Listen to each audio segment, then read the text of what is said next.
أعوذ بالله من الشيطان الرجيم بسم الله الرحمن الرحيم السلام عليكم ورحمة الله وبركاته الحمد لله الذي أرسل رسوله بالهدى ودين الحق ليظهره على الدين كله وكفى بالله شهيدا وأشهد أن لا إله إلا الله وحده لا شريك له وأشهد أن محمدا عبده ورسوله يا أيها الذين آمنوا اتقوا الله حق تقاته ولا تموتن إلا وأنتم مسلمون يا أيها الناس اتقوا ربكم الذي خلقكم من نفس واحدة وخلق منها زوجها وبث منكم رجالا كثيرا ونساء واتقوا الله الذي تساءلون به والأرحام إن الله كان عليكم رقيبا يا أيها الذين آمنوا اتقوا الله وقولوا قولا سديدا يصلح لكم أعمالكم ويغفر لكم ذنوبكم وما يطع الله ورسوله فقد فاز فوزا عظيما أما بعد فإن أصدق الحديث كتاب الله وخير الهدى هدى محمد صلى الله عليه وسلم وشر الأمور محدثاتها وكل محدثة بدعة وكل بدعة ضلالة وكل ضلالة في النار معاشر المسلمين والمسلمات. Sedang majelis yang Allah muliakan dunia dan akhirat. Alhamdulillah, izin Allah kita bisa berkumpul di masjid yang mulia ini, yang mudah-mudahan kumpulnya kita ini bisa menjadi sebuah bentuk tawasul kita kepada Allah dengan amal soleh tentunya. Dan kita berharap perbuatan baik ini menjadi penyebab Allah datangkan kebaikan yang akan datang insyaAllah. Jamaah yang Allah muliakan, sebab-sebab terhalangnya doa yang kita panjatkan ke Allah. Padahal kalau bicara pemberian nikmat, banyak yang tidak kita minta Allah kasih. Karena bukti bahwa Allah menciptakan manusia, Allah mencukupi manusia. Allahu khaliqu kulla syai' wa huwa ala kulli syai'in wakil. Allah menciptakan, Allah akan mencukupi. Cuma tetap yang namanya doa ini syariat. Kata Rasul, la yaruddul qada ila doa. Tidak ada yang bisa merubah takdir kecuali doa. Tinggal yang di masalah doa siapa, gitu ya. Kalau doa sembarangan orang ya susah. Orang semua berdoa, Tuhannya sama, kiblatnya sama, minta di waktu yang sama dengan cara yang sama, hasilnya beda. Hasilnya beda, tidak sama. Bicara doa kebaikan dunia dan akhirat dari zaman Rasul sudah Rabbana atina fid dunya hasanah wa fil akhirati hasanah wa qina adzabannar. Nyaris semua orang Islam hafal nih doa. Sifat doa umum sapu jagat. Orang tua doain anak dari zaman Nabi semodel Rabbi habli minas solihin. Enggak ada yang lain. Rabbi habli minas solihin. Ya Allah, berikanlah kepada kami anak yang soleh. Tiap hari dia berdoa. Sampai tuh anak tua bangka gede. Udah soleh bu? Belum. Gitu ya. Minta sudah, kenyataan tidak ada.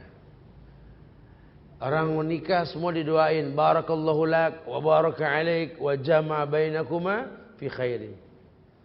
Dari doa biasa sampai ada yang nyanyi barakallahu lak.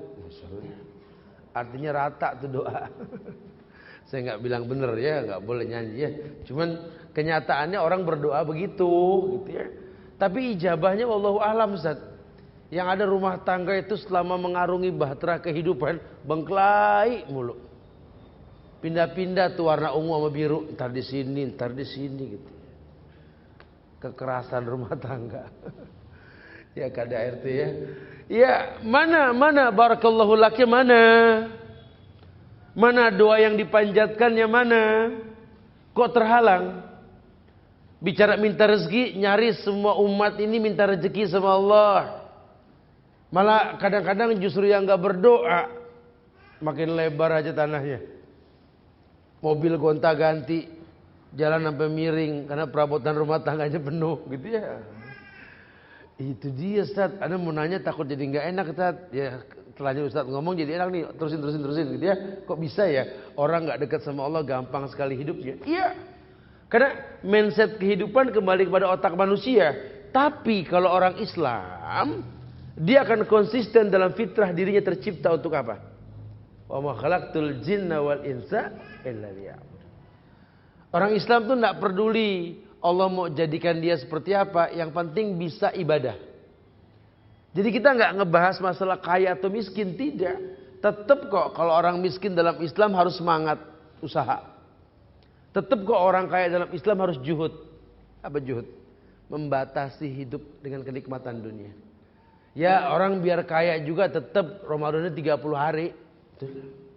Oh enggak, kalau dia orang kaya boleh seminggu. Enak. Enggak, sama. Mau orang makanannya enak banyak atau miskin gak enak dikit makanannya, tetap puasanya bareng. Ramadan gak dibagi-bagi. Nikmat juga sama.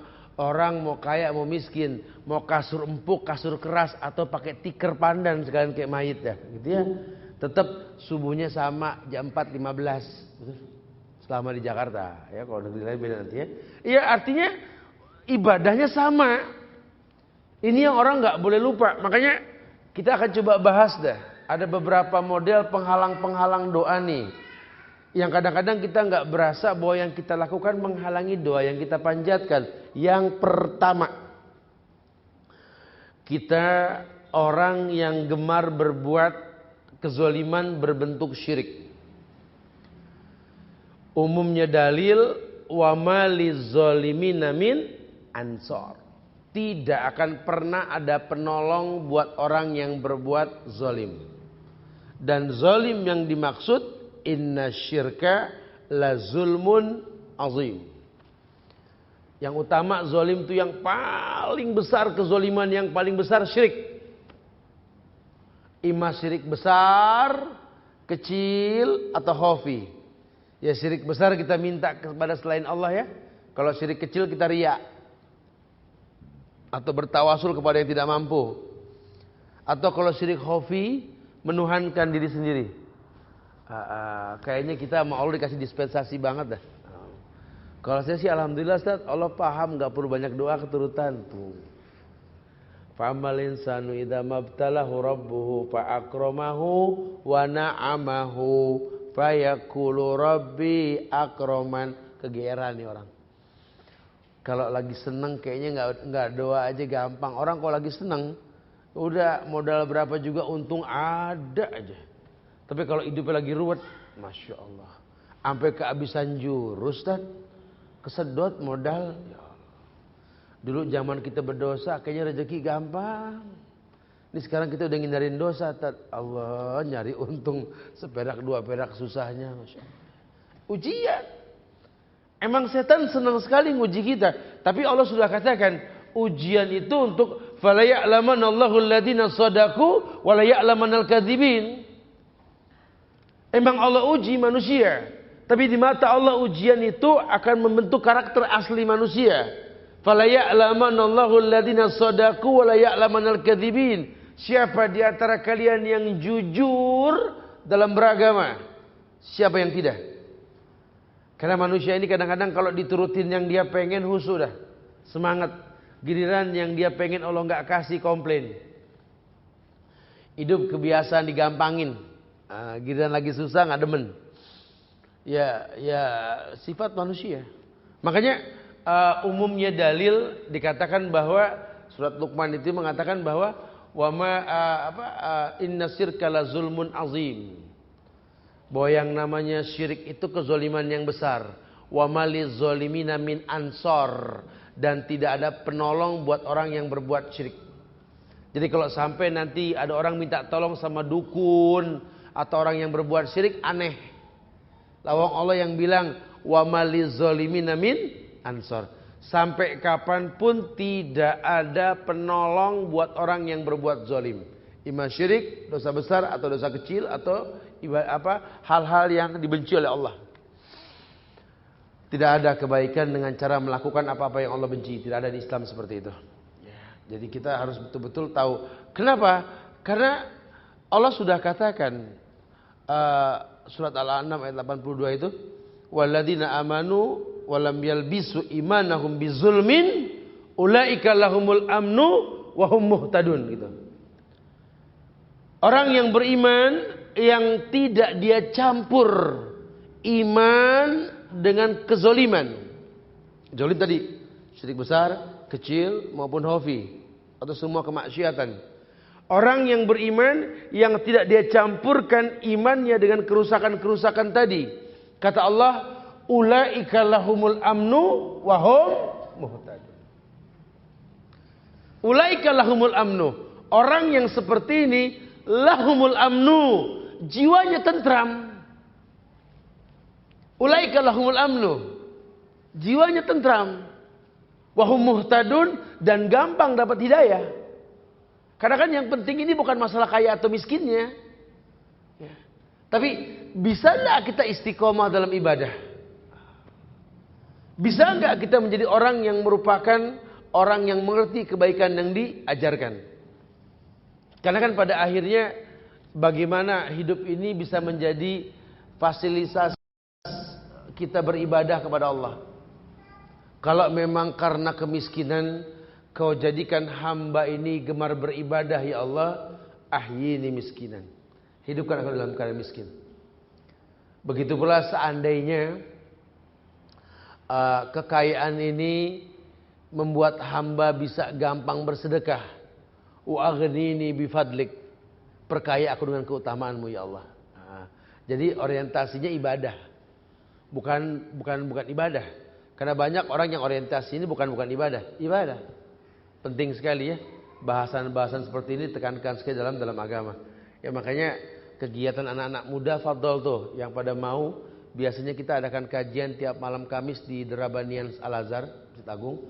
Ini untuk pendalaman materi khusus buat orang-orang laki. Minimal usia 20 tahun atau sudah lulus SMA. Kita akan adakan pesantren kilat buat anak-anak muda. Selama 3 hari nanti di yayasan kami di Bogor. Tanggal 8, 9, 10 bersama saya dan Ustaz Nuzul nanti insyaAllah. Sampai mungkin Ustaz Nuzul duluan. Karena saya mungkin masih di Madinah. Saya pulang tanggal 9, 10 sudah standby insyaAllah. Ya, jadi fadol. Yang mau silakan. Masya Allah. Betul-betul didalami. Kalau untuk anak-anak SMP atau SD-nya. Besok fadol yang mau datang.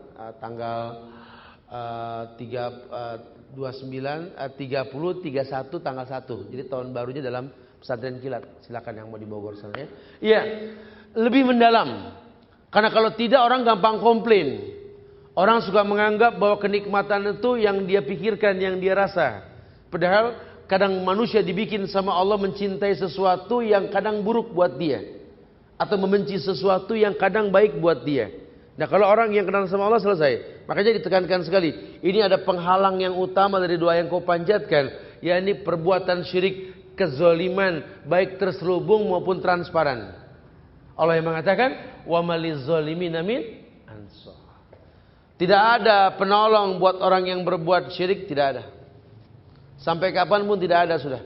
Jadi kalau Anda pengen dapat sebuah kemuliaan, tolong jangan pernah ada kolaborasi dalam ibadah Anda kepada Allah. Karena ibadah itu pasti mentazkiyah si pelakunya. Kalau sampai ibadah tidak membuat baik pelakunya, ada talbis. Ya jujur aja, orang takbir sampai Allahu Akbar, dia pikir udah dapat hidayah. Si fulan dapat hidayah, Ustaz. Antum sok tahu. Dia sholat sekarang tak. Dulu mah boro-boro demen sholat. Orang menganggap dia sholat dapat hidayah. Betul. Tapi belum pas. Karena kita berharap dengan sholat Allah berikan hidayah. Dengan sholat Allah berikan hidayah. Dia dapat hidayah Ustaz. Karena apa? Karena dia udah mau ngaji sekarang Ustaz. Oh, tuh di Istiqomah jalan sawit, kelapa sawit.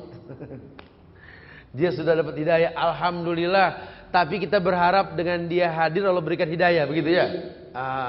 Nah ini nggak gampang. Orang menganggap dirinya sudah dapat hidayah dengan berbuat baik. Terbukti Allahu Akbar, sholat sama orang tua berantem. Allahu Akbar sama mertua nggak akur. Allahu Akbar sama tetangga nggak bisa berteman. Allahu Akbar sama saudara diem-dieman udah setahun. Masya Allah. Mana ibadahnya mana? Nggak ada bekas sama sekali ibadahnya. Ini kan nggak bisa dibiarin.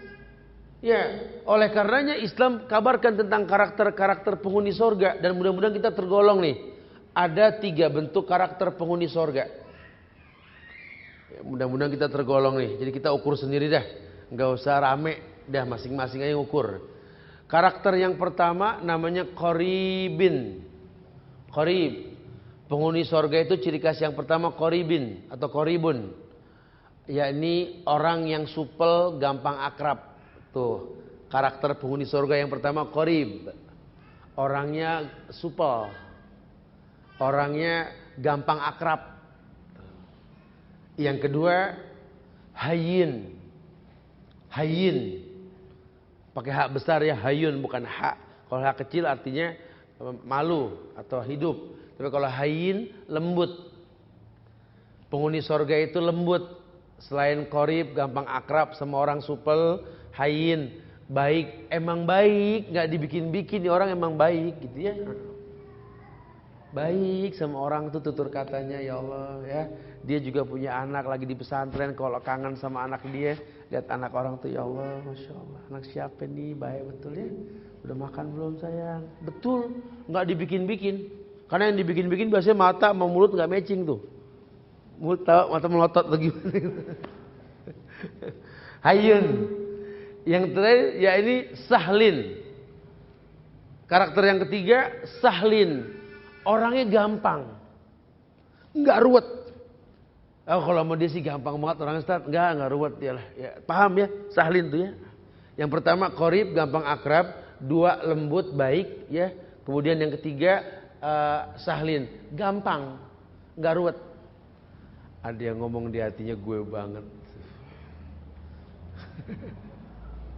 Ya syukur kalau emang betul ya. Tapi kebanyakan kasusnya di yang pertama tuh qorib, gampang akrab.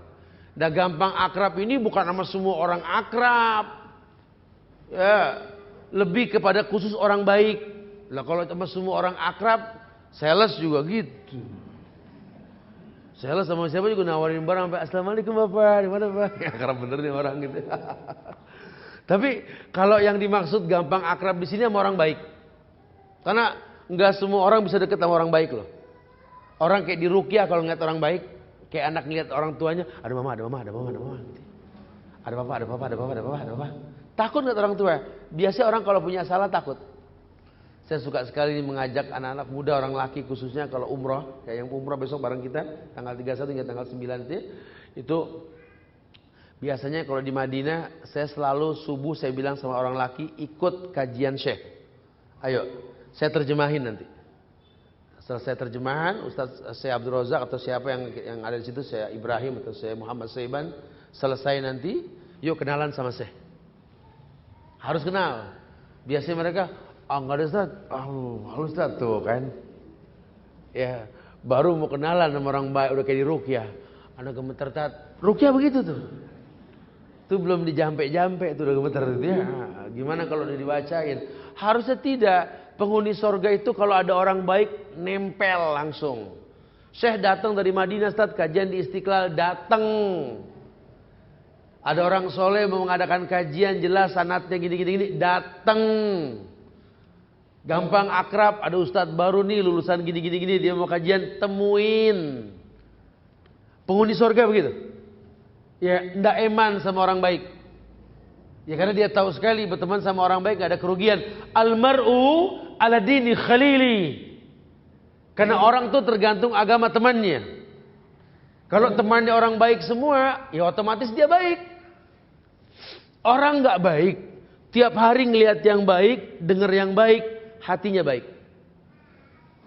Tapi orang yang baik kalau tiap hari ngelihat yang gak baik, dengar yang gak baik, hatinya hitam kata Rasul. Seperti gayung. Apapun yang masuk gak bisa dinetralisir. Orang beriman harusnya tahu. Ya kadang-kadang begitu ya. Makanya orang beriman kalau tinggal di lingkungan yang gak baik, mendingan hijrah deh. Ya saya sih nggak bisa dakwah tat, cuma saya sabar aja tat. Tiap hari lihat maksiat tat, ya pindah deh ya Allah ya. Pindah. Anak sih istiqomah tat, lihat istiqomah. Kayak merek masjid istiqomah. Jangan ya. Kalau ini mata bakal ngelihat yang enggak ya sudah. Ya apa godul basor ya. Orang Jakarta bilang godul basor. Jaga tuh mati. Kalau orang Jawa bilang godul basor, gitu ya, suruh jaga tuh pandangan. Iya, karena mata ini kan corong hati, telinga corong hati. Kalau sering dilihat, sering didengar, ya. Inna fi dzalika ladzikra liman kana lahu qalbun aw alqasam'a wa huwa syahid. Kata Allah gitu kan.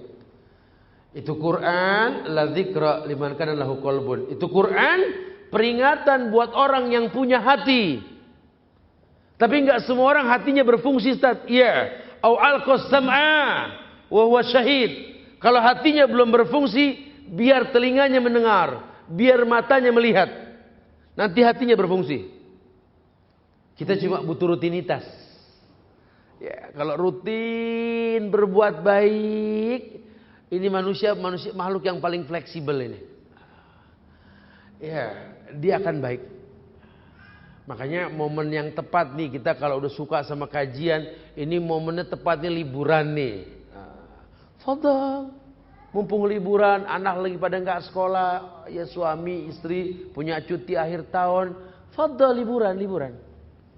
Ini yang pada ke Kelapa Pulau Seri, Pulau Pari besok ya, fadal, masih banyak situ kalau pada mau tuh, saya dengar kabar begitu. Bawa keluarga, itu ndak safar kok, itu masih Jakarta.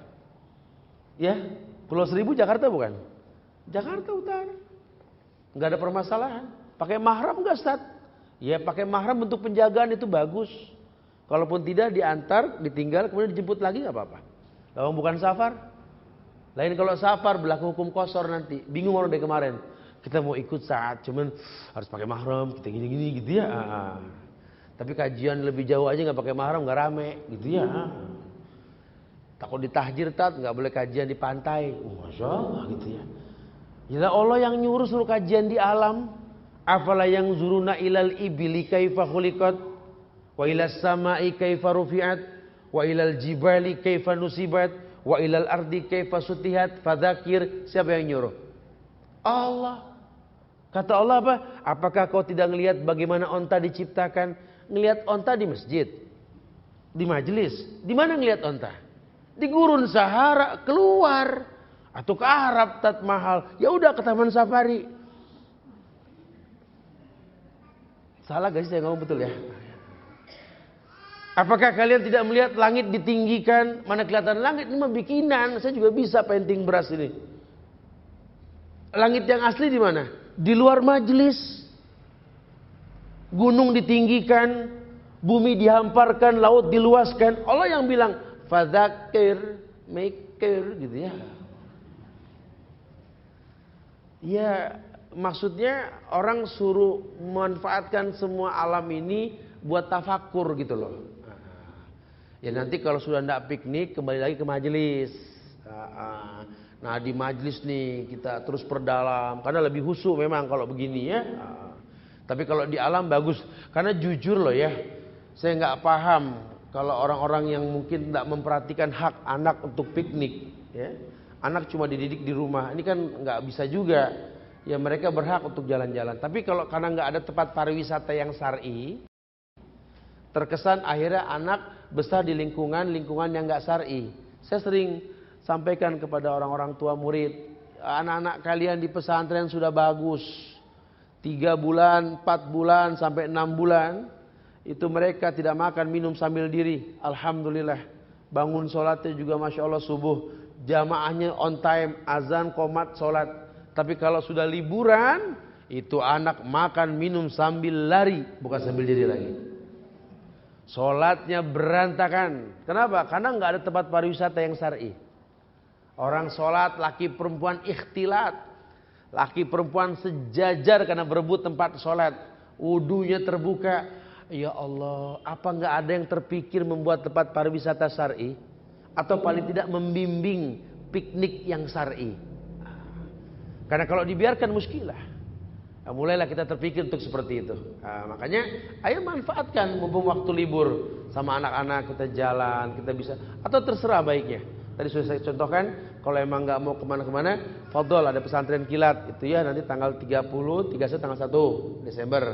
Ya, daripada lihat apa kembang api dibakar, mendingan wirid deh ya, tapi asik, ustaz-ustaznya enak nanti ya. Atau anak-anak muda mau dialog dengan contoh-contoh yang ada. Ya, para artis yang sudah pada bertobat dan lain sebagainya, fadhol. Itu akan kita bentuk pembinaan karakter nanti selama 3 hari full, di mana di dalamnya ada pelatihan memanah yang langsung oleh orang-orang ahlinya, outbound, rafting dan lain sebagainya ya. Nah, dengan nilai yang tidak memberatkan. Panitia yang terbebani nyari dana buat memfasilitasi ya. Mudah-mudahan digampangin insyaallah ya. Fadhol. Atau memang pengen jalan-jalan sama keluarga, momennya tepat. Ya, ada beberapa kali kajian nanti di tempat-tempat liburan tersebut berkaitan dengan bagaimana membuat hubungan yang baik antara anak sama orang tua. Bas. Ini semua sabab mendatangkan kemuliaan. Nah, kembali kepada materi bahwa yang pertama yang menghalangi datangnya rezeki dalam kehidupan kita karena kita tidak beribadah dengan benar, kita berbuat syirik. Kita banyak berbuat zalim. Kita banyak berbuat zalim. Ya, jadi minta juga, musyrik juga. Minta juga, maksiat juga. Gitu. Talbis. Jiwanya enggak tenang. Padahal udah ditekankan kalau masalah hidup ini bukan masalah kaya atau miskin, tenang. Karena yang dipanggil bukan ya ayyuhal ghaniyu, ya ayyuhal masakin, bukan, tapi ya ayat Tuhan nafsul mutmainnah. Nanti yang dipanggil sama Allah, hei jiwa-jiwa yang tenang. Siapa yang jiwanya tenang? Yang jiwanya tenang, ya jelaslah orang yang kaya bersyukur, orang yang miskin bersabar. Jiwanya tenang. Tenang amat nih orang kaya, dibilangin Pak, mobil hilang. Alhamdulillah, selesai titipan Allah. Enteng Masya Allah. Ya, ini orang miskin juga Masya Allah. Ini besok kita makan apa? Ada Allah, tetap miskin atau kaya makan nasi. Selama di Jakarta mah makan nasi sudah. Kecuali kalau kita pindah ke Maluku makan sagu dah kita. Atau kalau kemarin kita di Tual Maluku makan lutak-lutak. Itu lutak-lutak. Ya sagu, kacang kenari ditumbuk bareng gitu ya. Betul saya makan lutak-lutak di mulut gitu rasanya. Jadi sesuai dengan namanya lutak-lutak ya. Jadi selama kita di Jakarta mau kaya mau miskin tetap nasi ya. Enggak berubah. Kecuali di Jawa school lain lagi nanti namanya ya. Bas. Ala kulli hal judulnya memang Allah jamin. Enggak usah khawatir. Yang kedua, penghalang rezeki yang kedua ini kita tidak berilmu dalam meminta. Banyak orang yang meminta ke Allah tidak mengerti bahwa Allah itu tidak diminta pun memberi. Banyak di antara kita yang minta ke Allah ini enggak berilmu bahwa Allah cuma memberikan yang dibutuhkan dan tidak yang diinginkan. Atau Allah tidak memberikan yang diinginkan, Allah mencukupi yang dibutuhkan. Mengemas sebuah keinginan menjadi sebuah kebutuhan. Kita pengen punya anak. Kalau cuma sekedar kepengen, ya dikasih, nu'tihi minha. Allah kasih dari bagian dunia, dia punya anak. Tapi sebenarnya dia nggak butuh anak. Pas anak lahir, lumayan ada tambahan penghasilan. Ya. Tapi itu anak nggak dipegang, dikasih sama babysitter. Dari kecil yang ngurus tuh babysitter sampai ini anak udah gede, curhatnya sama mbak, bukan sama mamahnya. Tuh, ya. Akhirnya ini orang tua cuma lakopnya punya anak, tapi demi Allah di mata Allah dia berbuat dosa karena nggak mendidik. Ya kalau cuma sekedar minta doang Allah kasih, tapi tidak berfungsi. Jangan salahkan kalau anak nggak ada fungsinya sama orang tua. Kok makin hari makin ngelawan ya? Kok anak seakan-akan nggak memiliki orang tuanya? Iyalah didikannya nggak betul. Didikannya tidak betul. Cuma pengen doang, dia nggak butuh. Kalau dia butuh anak, dia akan didik anak menjadi orang yang akan memahami orang tuanya itu makin hari makin kurang, bukan makin tambah. Sehingga mencetak generasi yang rabbani. Anak-anak yang tumbuh dengan cara yang betul. Anak-anak yang mengerti bahwa orang tuanya sekarang ini bukan orang tuanya yang 20 tahun yang lalu.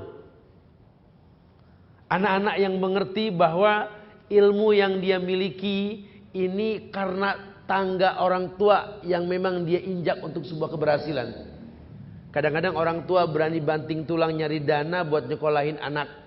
Ya sementara dia sendiri gak sekolah. Anak pandai. Tapi anak jangan sombong. Kamu pandai sababnya mereka. Terbukti kok mereka yang kurang pendidikannya bisa mencetak kita jadi orang hebat. Lah kita yang sudah cukup pendidikannya ditanya masalah anak wallahu alam mulu. Orang tua kalau ditanya, "Bu, si sulung kemana?" Tuh berjalan tuh. Adiknya ada di kamar. Nah, iya mah, tuh. Si bungsu ada, ntar gue datang, tuh dia datang. Orang tua dulu tahu anaknya di mana. Ini orang sekarang si sulung mana, Bu? Wallahu alam, udah 3 hari nggak balik ya Allah. Adiknya itu dia HP-nya nggak diangkat-angkat, subhanallah, udah seminggu. Si bontot jalan sama temannya nggak izin. Innalillah, ini keluarga bahagia. Belakang mobilnya sih happy family. Abi, Umi, Dudung, Marpawi, siapa gitu ya. Happy family. Tiap ditanya anak, wallahu alam jawabnya. Ini kan unik sekali ya. Kita kayak status di BB, pedal oong semuanya gitu ya. Kesannya Robi habli minas solihin, kita baca tuh. Oh masya Allah. Tuh lagi pegel sama anak. Robi firli wali daya. Habis berantem sama orang tua. Kita expose sebuah cerita bohong. Ilmu ini penting sekali. Sampai orang yang minta ke Allah, dia tahu yang dia minta sesuatu yang dibutuhkan, bukan diinginkan. Karena kalau sudah bicara kebutuhan, nanti Allah yang bakal mudahin. Di kampung sini tidak ada masjid. Udah jangan repot cari dana. Ada tanah, ada. Sekedar bangunan ada. Sholat. Lakuin sholat sudah. Nanti Allah bakal bangun itu tempat. Jalannya ada caranya sudah. Asal buat yang dibutuhkan, bukan cuma yang diinginkan. Kalau yang diinginkan, merubah-rubah mulu modelnya. Sibuk sama aksesoris. Padahal ketika dibikin jawabannya wallahu alam. Ya, kayak mulai kita lihat masjid dengan kaligrafi yang indah. Ini mahal bener Ustaz. Ini apa kita bikin sekian juta. Ini bacaan apa? Semuanya wallahu alam. Ini apa Ustaz? Ini wallahu alam. Ini gitu. Ya, ana yakin, ana tanya antum wallahu alam jawabannya semua ya. Ada yang bisa sebut sekarang yang melingkar bacanya apa ini? Pasti wallahu alam. Ya, kita kudu mikir dulu apa ya Allah gitu ya. Kan itu dosa. Harusnya mempermudah bukan mempersulit, betul? Nah, banyak kadang-kadang yang kita bikin cuma sekedar keinginan bukan sebuah kebutuhan. Jadi ketika kita dapat kita menyia-nyiakan. Resikonya apa? Fakafarat bi an umillah. Fa'adzaquhallahu libasal juwal khauf. Akhirnya karakter ingkar sama Allah terbukti. Fakafarat bi an umillah. Dia kufur nikmat. Dia minta dikasih. Udah dikasih, udah memiliki, dia tidak bisa manage. Ya, kayak cuma orang lagi susah minta rezeki, udah punya bingung. Ya Allah Ustaz, saya pengen banget punya duit Ustaz. Aduh, gak punya duit tuh gak enak Ustaz. Kita kadang-kadang bingung mau kemana, bingung. Masya Allah. Saya pengen punya kendaraan Ustaz. Aduh, jadi gampang kemana-mana. Belum tentu. Banyak orang yang udah punya duit bingung. Aduh, apa ini hari? Apa itu duit banyak apa? Mobil banyak, telok pinggang tiap hari ngeliat garasi. Ya Allah, kemana ya? Kemana? Apa mobil banyak kemana? Orang begitu emang. Kadang-kadang kalau belum punya, oh Masya Allah. Bener saya sih ya Allah Ustaz. Andai saya punya rezeki tadi ya Allah. Gini dah. Ente tiap ketemu pengennya ngomong rezeki mulu. Seandainya. Kalau sekarang ini ane kasih ke ente 200 juta. Blek, mau ngapain ente? Tuh kan, baru seandainya bingung. Gimana punya? Orang suka begitu tuh ya, rencana aja ya. Tapi kalau bicara yang dibutuhkan, cerdas. Ya, dia akan lakukan segala sesuatu yang nanti kemaksimalan dengan wujud bantuan Allah. Allah akan mudahkan kemuliaan yang banyak dalam kehidupan insyaallah. Ilmu. Hal yastawil ladina ya'lamuna wal ladina la ya'lamun. Apa sama orang yang berilmu dengan yang tidak berilmu? Karena kalau ilmunya itu betul-betul dengan cara yang baik mencarinya, wadahnya disiapkan, orang makin berilmu, bak padi makin berisi, makin merunduk. Karena kalau tidak, yang kita lihat sekarang, ini orang kajian rutin di mana-mana cuma jadi galaknya manusia, betul? Katanya hafal 30 juz, hafal hadis, cuma nggak bisa bergaul. Temennya itu aja gitu loh. Ya, nggak bisa fleksibel. Mana ilmunya? Orang yang berilmu itu betul-betul menjadi sebuah kemuliaan dalam dirinya. Ilmu itu kan cahaya Allah, nurun ala nur, yahdillahu li nurihi may yasha. Allah berikan cahaya sekehendak Allah.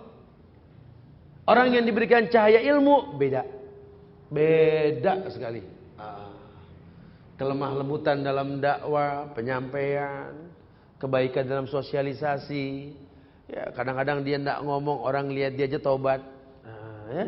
Dia nggak ngomong, wujudnya dia orang jadi nggak berdosa. Ada dia. Dia pulang. Paling nggak dia meredam orang berbuat dosa. Harusnya begitu. Ilmu. Nah banyak diantara kita berdoa cuma nggak paham yang dia minta. Dia minta rezeki dari Allah. Padahal nahnu narzukukum wa iyyahum. Kata Allah, nahnu narzukukum wa iyyahum. Kita kalau minta rezeki kita kerja, Allah katakan kami yang kasih rezeki kepada kamu untuk mereka. Nah kalau sudah bicara untuk mereka, nanti ada poin. Lan tanalal birra hatta tunfiqu mimma tuhibbun. Lan tanalal birra hatta tunfiqu mimma tuhibbun. Kalian tidak mungkin mendapatkan kebaikan sebelum menginfakkan yang paling kalian suka. Nah kalau kita nyari rezeki, kita sudah dapat, kita harus tahu dalam rezeki kita ada hak orang tua. Ada hak istri, anak kita. Ada hak orang-orang susah, orang-orang miskin. Sehingga apapun yang dia cari, orientasinya berbuat baik. Bukan buat ngoleksi dunia. Jadi kan banyak orang mencari, punya, dia nikmatin deh. Dia koleksi yang dulu dia nggak bisa beli. Akhirnya penyakit. Ya, makanya di Islam orang laki suruh nikah dengan perempuan dengan 4 karakter. Yang pertama nikahi perempuan karena hartanya, betul. Kemudian yang kedua karena keturunannya. Yang ketiga karena kecantikannya. Yang keempat karena agamanya. Lihat yang pertama karena hartanya. Islam matre, Ustaz. Enggak. Orang laki kawin sama orang kaya tetap wajib nafkah. Jangan nyender, gitu ya. Harus, cuma manfaatnya apa kalau nikah sama orang kaya? Ya ketika nanti hidup susah dia udah tinggal terlalu kaget, jadi orang kaya pun nggak norak. Karena kalau kita nikah sama orang yang susah keadaannya, kita senengin dia lupa diri kadang-kadang. Fitnahnya begitu. Yang dulu nggak pernah jajan, nggak pernah beli, sekarang semuanya dibeli, sampai penuh tuh rumah. Yang nggak penting dibeli. Lemari nggak boleh kosong, isinya toples sama saudara-saudaranya. Subhanallah, toples, tatakan sama cangkir. Ini dipakai bu, enggak, buat apa dibeli?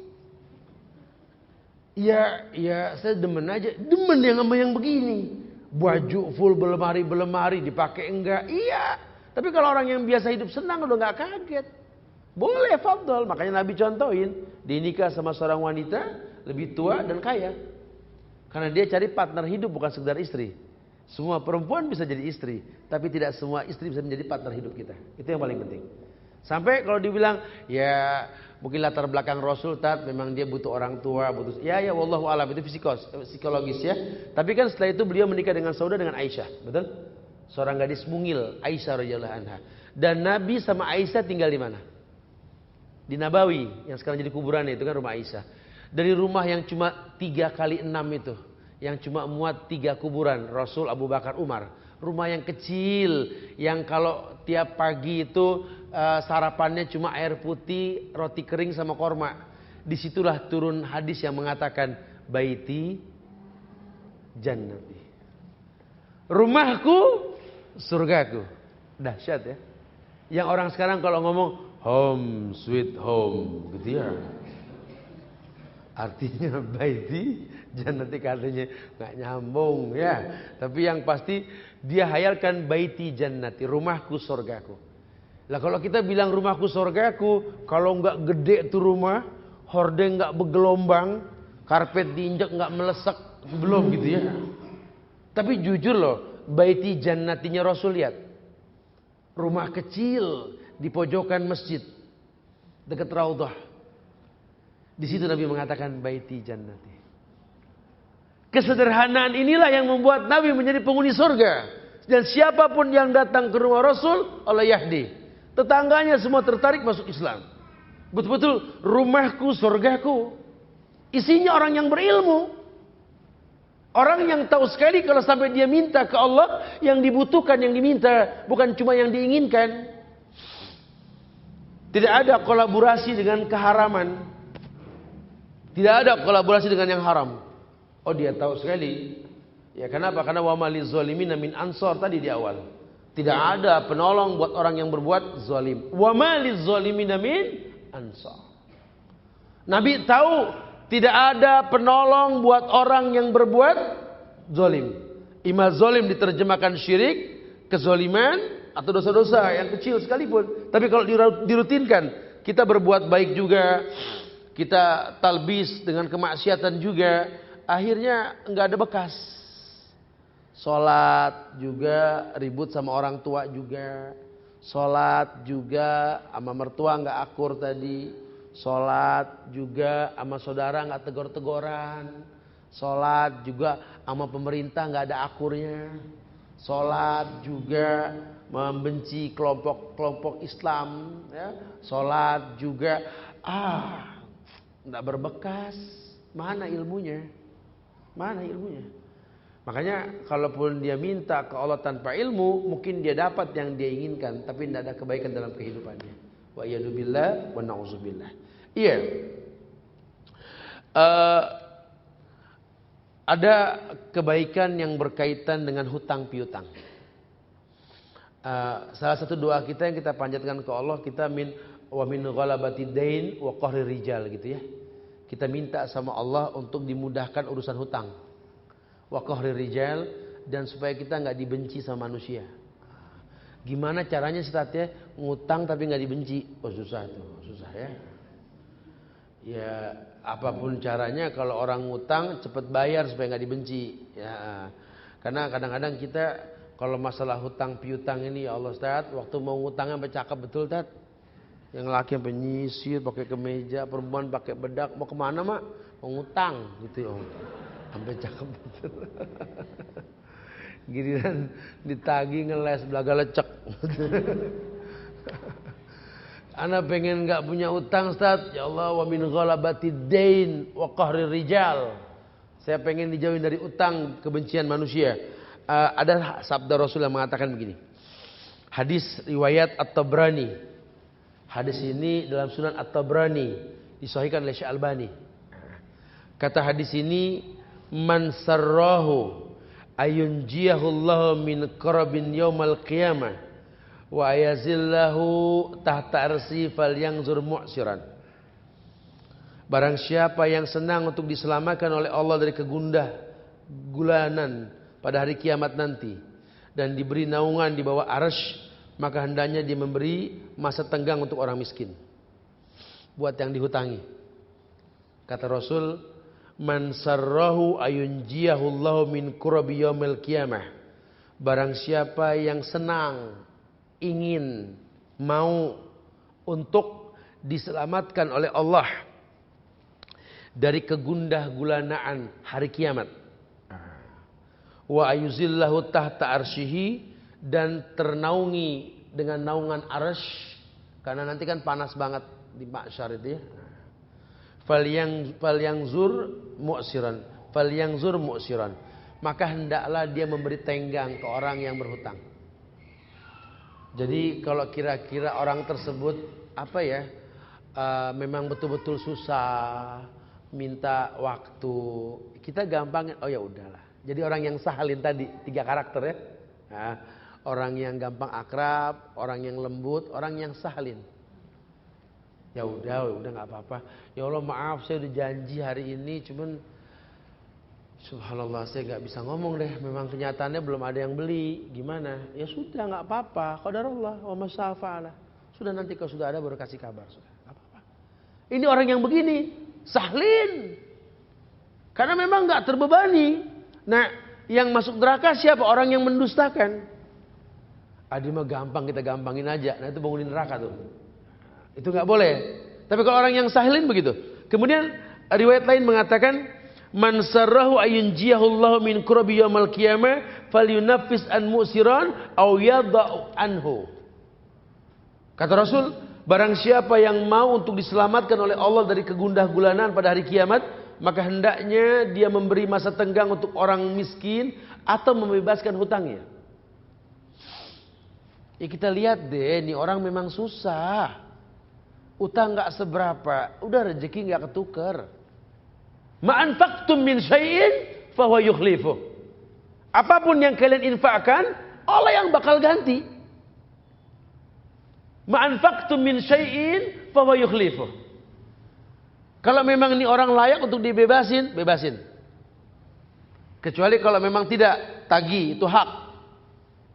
Tapi kalau orang memang dia orang susah, ya udahlah. Nanti Allah ganti rezeki dari yang lain. Rezeki itu sama maut mirip. Rezeki sama maut mirip kata Rasul. Kita nggak bisa ngindar. Rezeki sama. Kadang-kadang kita nggak mau kemana-mana, lagi malas di rumahnya dah, capek. Itu order datang. Subhanallah.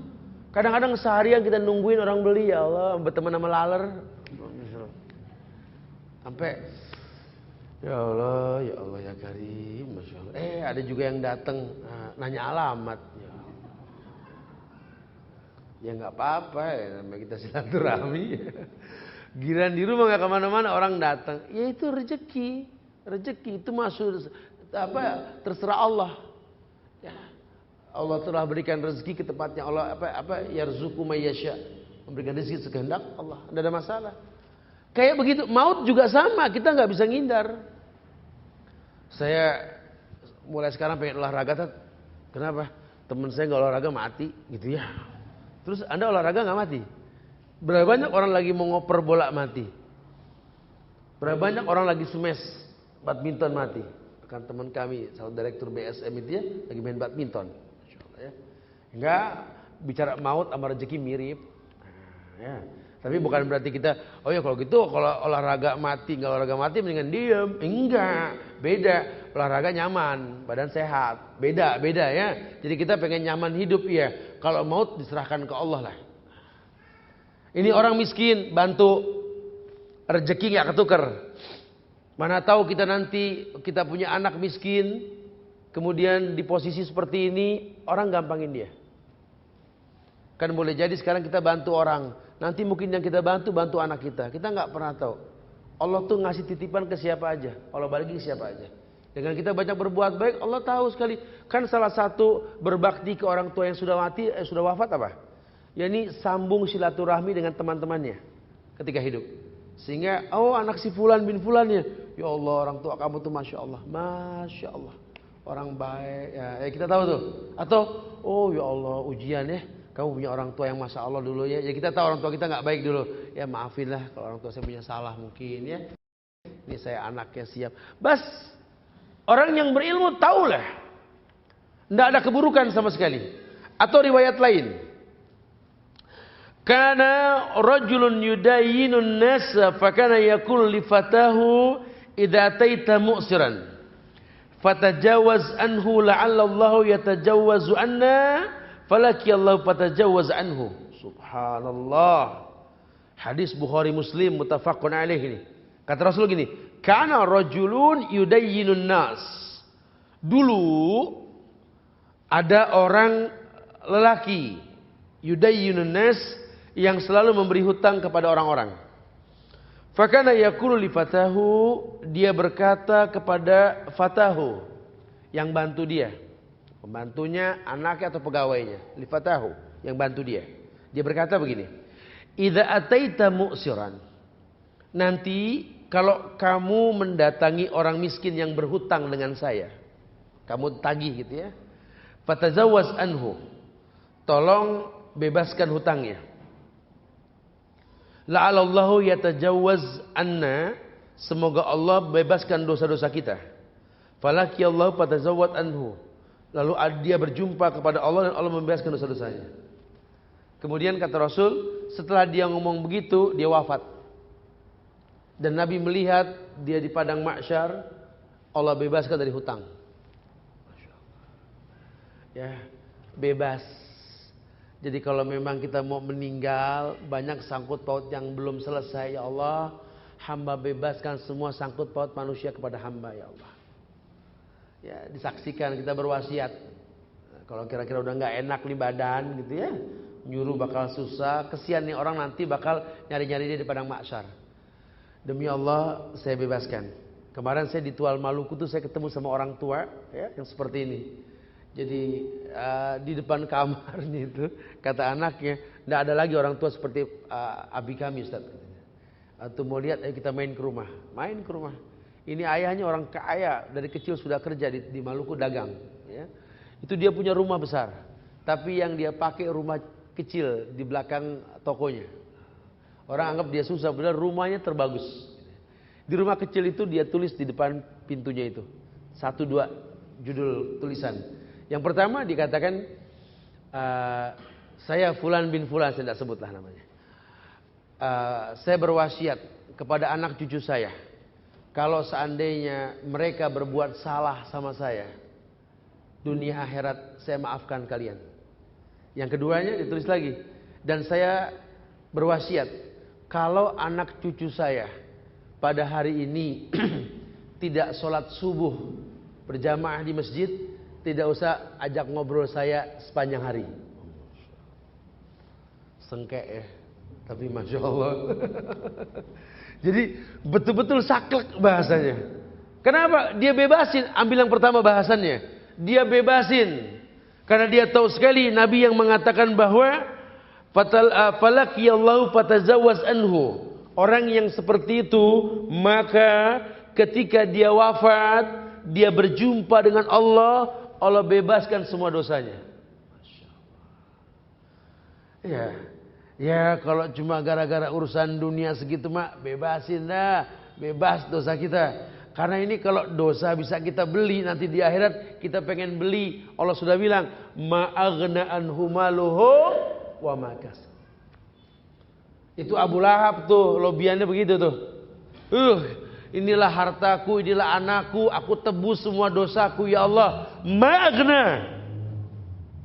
Hari ini, yauma la yanfa'u malun wala banun. Tidak ada manfaat lagi hartamu, anakmu tidak ada. Illa man atallah biqalbin salim, kecuali orang yang datang ke Allah dengan hati yang bersih.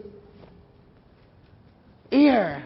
Dan memang kalau dia tahu rumusnya, rezeki ini datang kalau kita mudah. Zaman susah kita bersedekah semampu kita. Bahkan cuma senyum yang merekah pun sedekah. Dapat rezeki, keluarin yang lebih besar. Dapat lagi yang lebih besar lagi. Jangan takut sama sedekah. Unfik alaih. Infakkan hartamu, Allah infakkan kamu. Ya khususnya yang paling dekat dalam hidup kita, orang tua. Jangan eman sama orang tua. Jangan hitung-hitungan sudah. Pokoknya sebelum dia jatuh kata minta, kita yang tanya, apa yang kalian butuhkan? Sebelum kita ini memberikan ke yang lain, orang tua nomor 1, berkah hidup. Kalau Allah berikan, kalau orang tua sudah ridho, gunung sebesar apapun kecil di mata kita. Tidak ada yang besar sudah. Kuncinya orang tua. Gapai kemuliaan, mumpung masih ada. Ya kalau kita kan sama orang tua, biar kata gede, tua, dipandang orang, tetap anak kecil di mata dia, betul? Temuilah sore-sore, Temuilah pagi-pagi. Haramkan telinga ini mendengar kecuali suara mereka di pagi hari. Tanya sama mereka dengan bahasa yang gampang. Apa sih keinginan kalian yang belum terlaksana? Coba kabarkan kepada kami anak-anak. Mungkin kami ingin memberikan hal yang kalian inginkan. Ya semampu kami. Nikmatnya membuat sebuah karya cipta yang diinginkan oleh mereka. Menjadi ulil aidi wal absar. Karya cipta yang dahsyat. Kita bikin mereka tersenyum, yang di langit tersenyum sama kita. Innallaha idza ahabbal abda yu'adzinul Jibril. Ya ahlas sama, innallaha yuhibbu fulanan fahibbuhu fayuhibbuhu ahlas sama fanazalallahu al-ridha. Kata Rasul, Allah kalau sudah suka sama seseorang di muka bumi ini karena dapat ridho orang tuanya salah satunya itu, atau ridho orang-orang yang layak dibantu, maka Jibril teriak kepada penghuni langit, ya ahlas sama, innallaha yuhibbu fulanan fahibbuhu. Dulu Jibril sekarang sudah tidak turun dulu.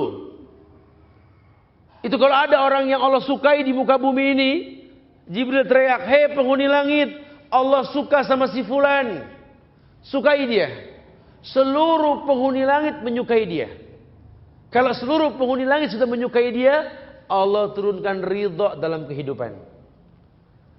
Makanya orang yang dapat ridho orang tuanya, dimanapun dia berada, gampang hidupnya. Ya, mudah akrab sama orang-orang tua, dekat sama orang-orang susah. Ya berat hidup cuma selesai. Artinya hidup ini kan ujian, selesai gitu loh. Ya, karena buat Allah nggak ada yang nggak mungkin, sudah dahsyat ya. Kalau ilmu sebagai mukaddimah, apapun yang dia panjatkan ke Allah, yang dia inginkan yang terbaik. Karena beda sekali. Semua yang dengan mukaddimah ilmu ini beda. Dikatakan seperti itu. Jadi Allah bebaskan dia. Kemudian hadis lain mengatakan, man anzara mu'siran falahu bi kulli yaumin sadaqah qabla an yahilla ad-dain fa idza halla ad-daina fa anzarahu ba'da dhalik falahu bi kulli yaumin mislaihi sadaqah. Barang siapa yang memberi masa tenggang kepada orang miskin, maka dia mendapatkan pahala sedekah dari setiap harinya selama belum datang tempo pelunasan hutang. Apabila tempo pelunasan hutang datang lalu dia kembali memberikan masa tenggang untuknya, maka dia mendapatkan pahala sedekah 2 kali lipat dari setiap harinya. Ya, nah buat kita yang berhutang, minta sama Allah untuk membebaskan hutang tersebut. Minta diberikan kemudahan. Caranya bagaimana? Tingkatkan iman dan takwa. Selain kita berusaha, tingkatkan iman dan takwa. Karena solusi cuma buat orang yang bertakwa. Wa may yattaqillah yaj'al lahu makhrajan wa yarzuqhu min haitsu la yahtasib. Wa may yattaqillah yaj'al lahu makhrajan wa yarzuqhu min haitsu la yahtasib. Ini janji indah Allah, kalau dia berilmu dia tahu. Barang siapa yang bertakwa kepada Allah, Allah berikan solusi dalam hidupnya.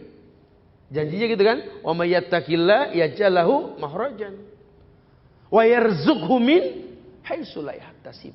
Dan rezeki dari tempat yang tak diduga-duga. Mana kita tahu? Ada saja nanti order yang ya Allah. Ya memang cara Allah begitu.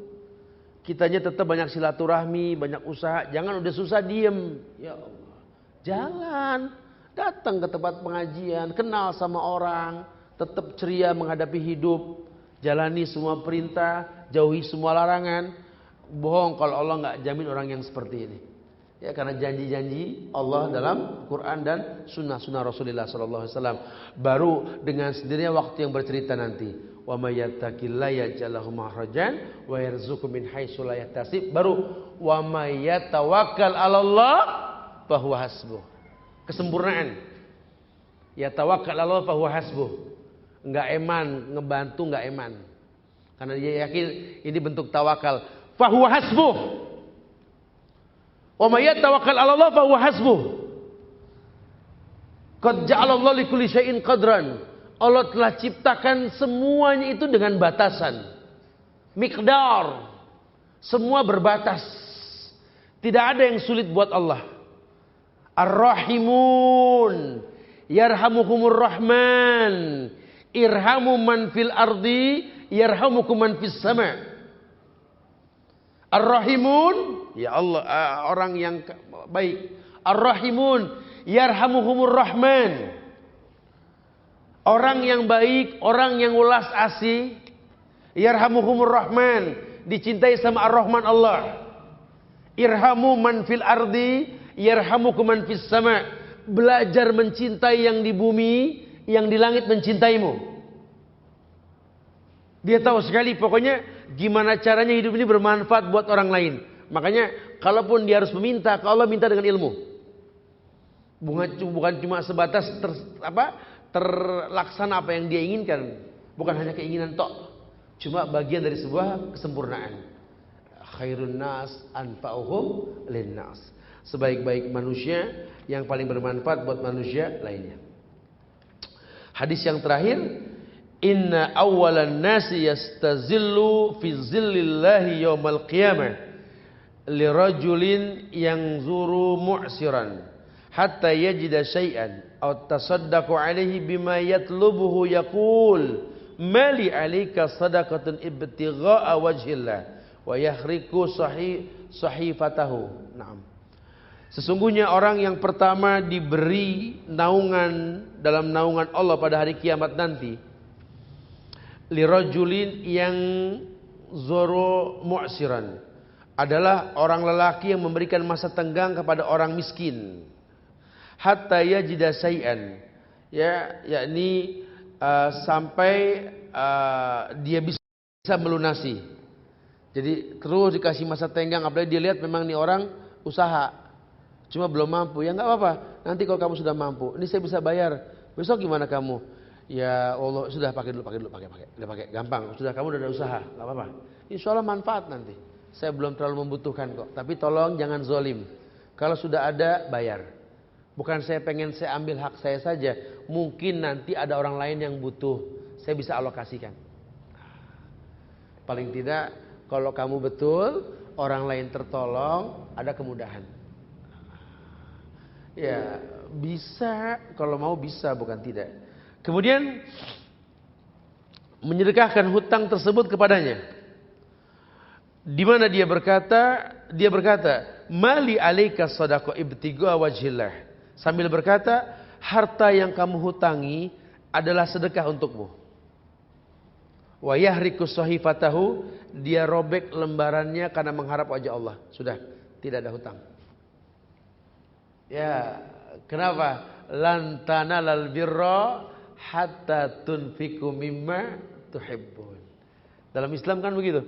Kalian tidak akan pernah mendapatkan kebaikan sebelum bisa menginfakkan yang paling kalian suka. Dan salah satu yang paling kalian suka apa? Dibayar hutang kalian sama orang. Ya, tapi kalau memang kalian tidak membutuhkan, lapangkan dada kalian. Ya sudahlah, saya sebenarnya nggak terlalu butuh, cukup yang ada sudah. Ini orang sudah usaha untuk mencari cuma belum bisa. Udah selesai urusan kita, Allah tawakal sudah. Ini orang yang begini nggak bakal Allah bikin miskin dalam hidup. Kenapa? Karena memang butuh dunia dengan yang seperti ini. Ilmu, lagi-lagi ilmu. Ya. Baik, kemudian yang menyebabkan terhalangnya doa yang ketiga, banyak, ada 50 sebab, cuma nggak kebahas semua ya. Yakni di yang ketiga ditekankan bahwa tidak mencontoh Rasulullah Sallallahu Alaihi Wasallam.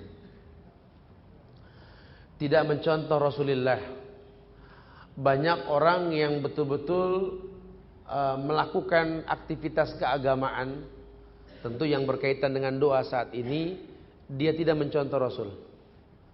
Kan doa Rasul sudah sempurna, kita mau cari doa apa di Nabi ada semuanya. Cuma jarang kita kebet tuh buku, jarang kita bahas. Yang ada kita karang-karang itu doa ya. Nah, akhirnya doanya nggak sampai ke Allah. Karena selama memang doa ada contohnya, tolong ikutin contoh. Kecuali kalau tidak ada contoh, bebas doanya. Kita bicara doa dalam sholat, ya. Doa ketika hujan turun, doa ketika sulit, doa ketika bahagia, ketika senang, baca buku doa yang syar'i, baca. Di dalamnya diajarkan itu.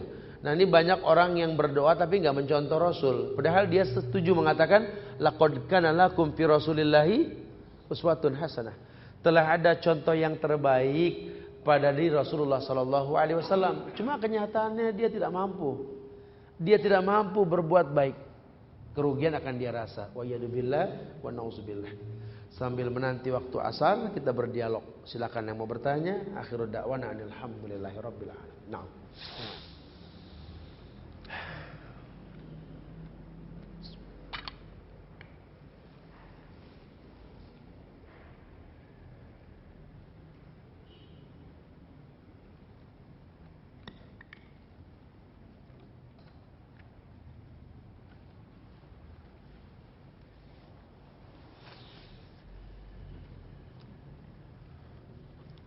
Ustaz, jika kita harus mudah bergaul, mengapa banyak ulama yang melakukan uzlah? Ya, orang uzlah bukan berarti nggak bergaul. Nabi juga uzlah ke Gua Hiro sebulan, balik lagi tetap sholat di Masjidil Haram. Padahal dia dibenci di Masjidil Haram, betul? Kalau kita kan nggak. Kajian di sebuah masjid dilarang ngambek bikin masjid, gitu ya. Rasul nggak pernah ngambek, padahal sampai diinjek lehernya loh. Nabi nggak minta sama Allah, ya Allah bikinin Ka'bah lain, begitu kan. Jadi uzlah itu bukan forever, nggak selamanya. Ya uzlah itu kan lebih ke arah tafakur. Ya kita sengaja ya setiap bulan kita mau kemana, ke Madinah, ke Mekah untuk belajar. Nanti bulan berikutnya baru kajian. Karena kan orang tetap harus belajar. Ya. Orang-orang soleh harus belajar, harus berpikir. Ini kita tiap hari ngadepin orang. Kalau kita kurang-kurang belajar jadi sombong, merasa paling benar, nantinya itu nggak boleh di Islam. Ujub namanya ya. Ya harus datang ke orang yang lebih baik agamanya. Kita lihat bagaimana cara mereka beragama, sehingga kita yakin ada langit di atas langit. Gitu ya. Nggak boleh sombong. Ya nggak ada orang yang sempurna di atas dunia ini. Ya, yang sempurna cuma Allah. Para nabi pun dimaksumkan karena mereka nggak sempurna tapi dimaksumkan sama Allah. Para sahabat nggak sempurna cuma ijma'nya yang maksum, gitu ya. Apalagi kita. Nah, tapi bukan berarti lantas terus kita pertahankan kalau gitu saya nggak usah gaul setelah saya paham. Begini. Anda sudah tahu hukum. Anda yakin kalau Anda bergaul lagi rusak lagi. Anda nggak bergaul boleh. Tapi lebih mulia kalau Anda tetap bergaul dan mewarnai orang dengan yang baik. Tapi kalau nggak sanggup jangan lantas kalau gitu Anda paksain gaul, salah. Fattaqullaha mastata'tum, bertakwa semampunya. Kalau nanti memang bakal kita nggak sanggup dalam pergaulan jadi terkontaminasi lagi, jangan. Cuma levelnya orang yang beriman yang mau bergaul sama orang yang imannya kurang baik dan bersabar menghadapi kurangnya iman orang tersebut lebih mulia ketimbang orang beriman yang gak mau bergaul. Rawahu Tirmizi, hadis itu.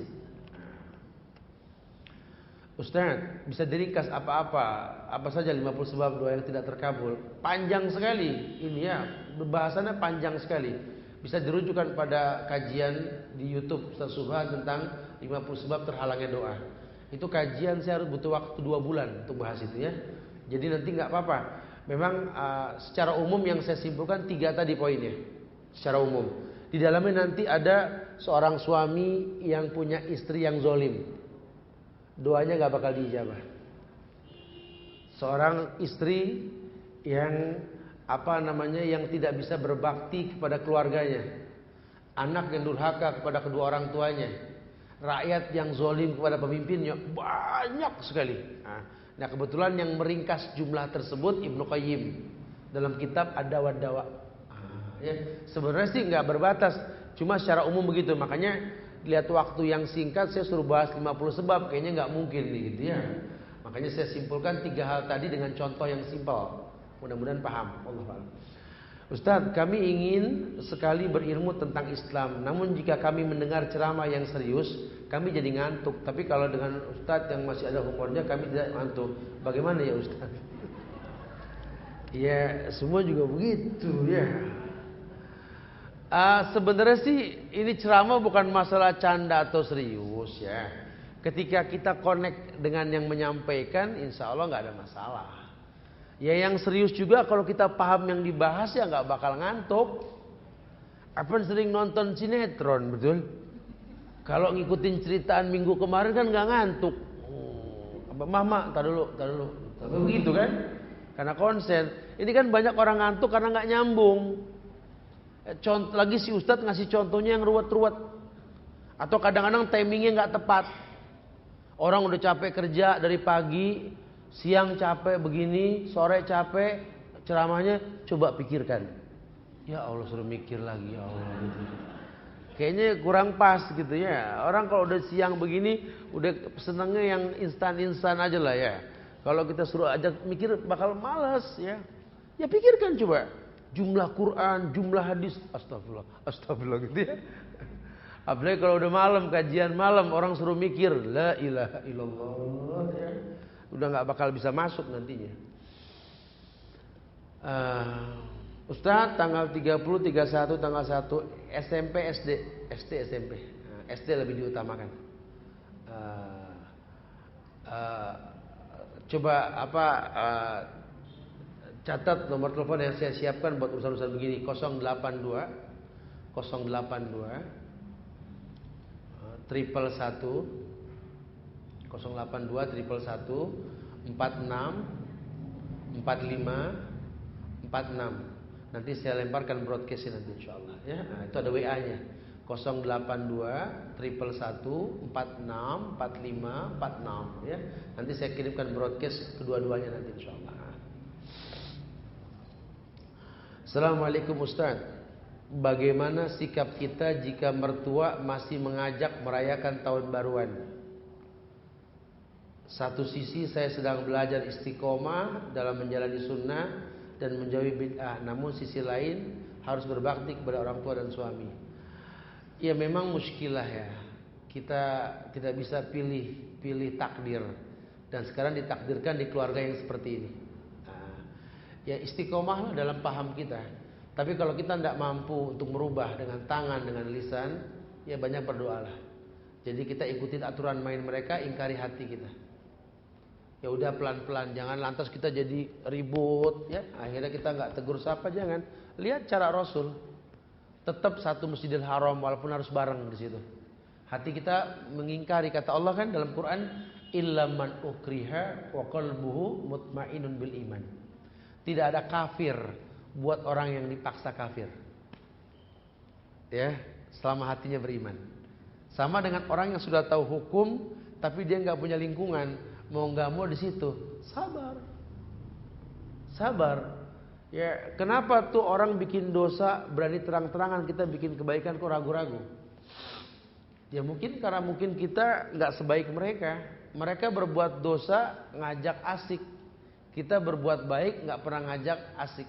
Banyak kasus kayak begitu. Kayak kita lihat ahlul bid'ah.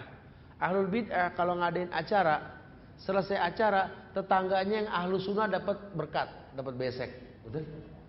Selalu nanya, Ustadz, kalau kita dikasih makanan dari acara bid'ah, boleh dimakan nggak? Ahlu sunnah baik nanya. Tapi ahlul bid'ah nggak pernah nanya, Ustadz, kita dikasih makanan sama ahlu sunnah habis gajian, nggak ada yang nanya.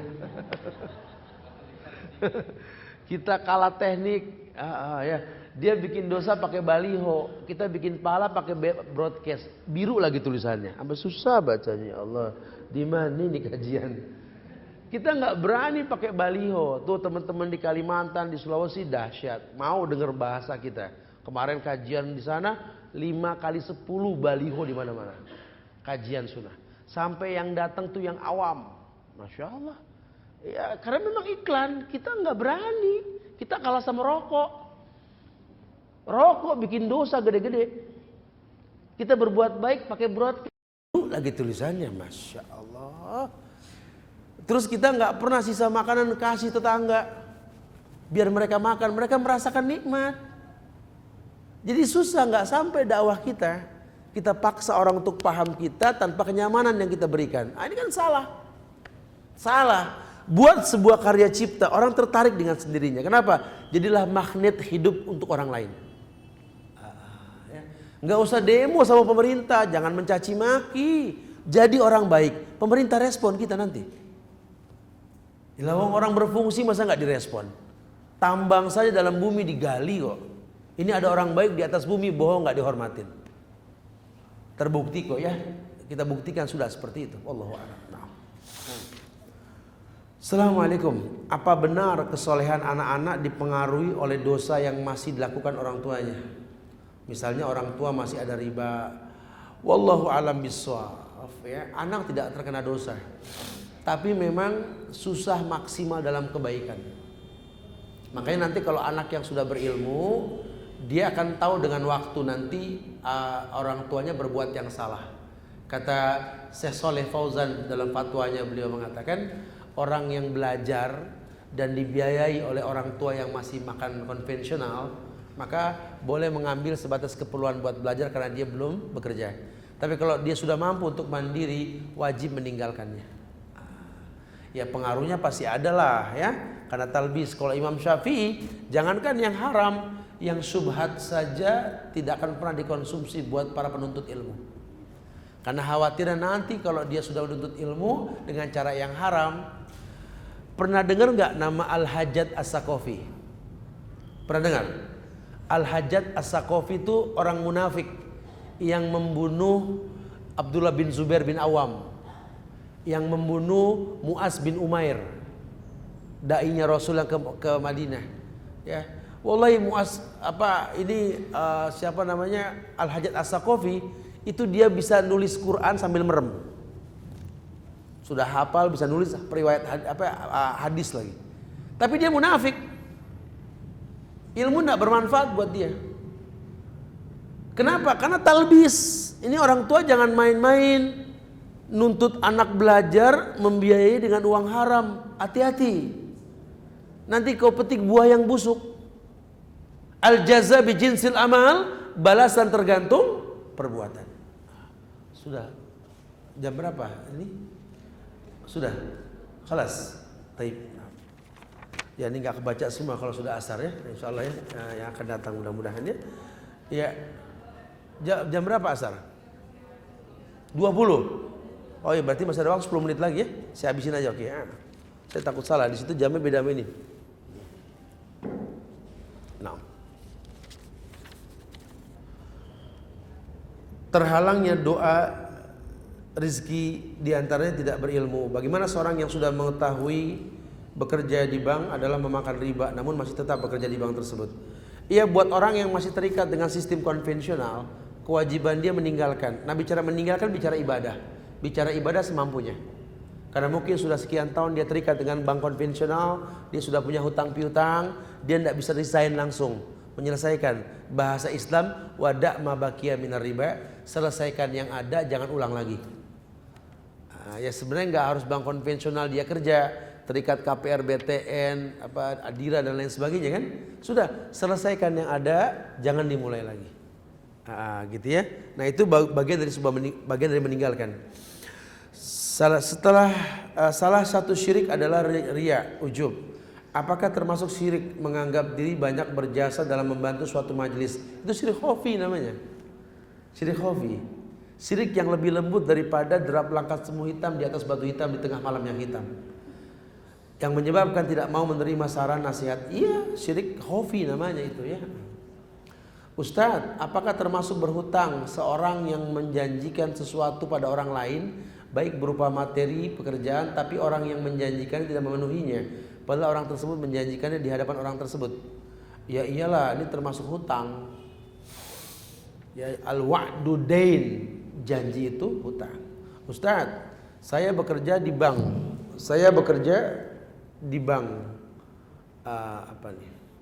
Dengan gaji yang cukup. Saya ingin berhenti dari pekerjaan bank, namun saya takut tidak punya penghasilan dan tidak bisa untuk biaya hidup. Apa yang harus saya lakukan? Ngapa jadi nanya saya? Bingung saya gitu ya. Kalau saya sih kasih rumusnya ke teman-teman, sebelum resign, buatlah sebuah media baru dalam pekerjaan. Jadi dipersiapkan wadah baru. Dan jangan khawatir orang yang meninggalkan dosa, Allah jamin kemuliaan. Ya, bukan berarti nggak diuji, Allah uji ya. Wallahu a'lam. Afwan Ustadz, bagaimana kalau poin kedua penghalang rezeki dulu kita belum sepaham. Sekarang sunnah mendidik anak. Sekarang anak kita yang sudah besar, dia libur bukan bersama orang tuanya karena dia menyukai wanita yang kita belum ridho.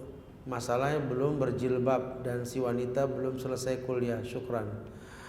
Iya sih, memang muskilah, itu masalah pribadi ya. Tapi yang pasti kita orang tua belajar untuk menerima selera dan pendapat anak.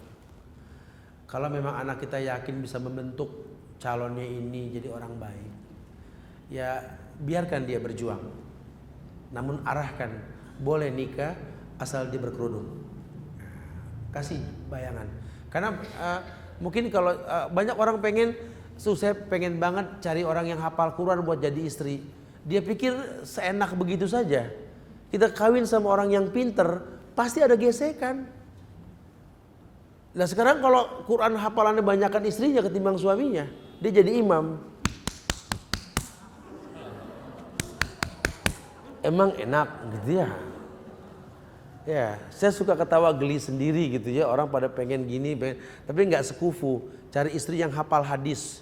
Ketika kita sampaikan dalil, dia bilang lah, dalam kitab Muttafaqun Alaih, Sunan Imam Ahmad, kitab Al-Mustadrak, itu bisa berantem urusan begitu doang gitu. Tapi kalau yang mau bergandeng tangan menuntut ilmu, ini dahsyat. Sama-sama tahu bahwa suaminya bukan ulama, tapi sahabat ulama. Sama-sama tahu bahwa istrinya bukan sahabiah Rasul, cuma penggemar sahabat-sahabat wanita Rasulullah Sallallahu Alaihi Wasallam. Cari yang sekufu ya. Jadi jangan yang nggak selevel. Si perempuan, saya pengen banget dapat orang yang hafal Quran Ustaz, yang bisa membimbing saya ke sorga. Teori, prakteknya pas udah nikah bengong, kenapa? Beratat ya Allah. Suruh bangun tahajud ya Allah, setor apalan ya Allah. Apaan situ mau katanya. Jadi cuma ngayal doang kita kan. Bila kami punya hutang, piutang, yang mana berhutang zolim dan menghindari untuk kewajiban, apa tindakan yang terbaik? Ya tagih, karena dia zolim. Tapi kalaupun dia menghindar, jangan jadi keselnya. Ya, anggap cari pahala. Apakah bila kita ikhlaskan mendapat keutamaan? Oh ya iyalah. Itu lebih baik ladang amal kita yang setir itu. Yang terakhir, Ustadz, kalau ada suami yang dalam perdagangannya ada praktek riba dan katanya dosanya ditanggung si suami, lalu dengan banyak sedekah itu mengimbangkan, mengurangi dia. Jangan suka bercanda sama dosa.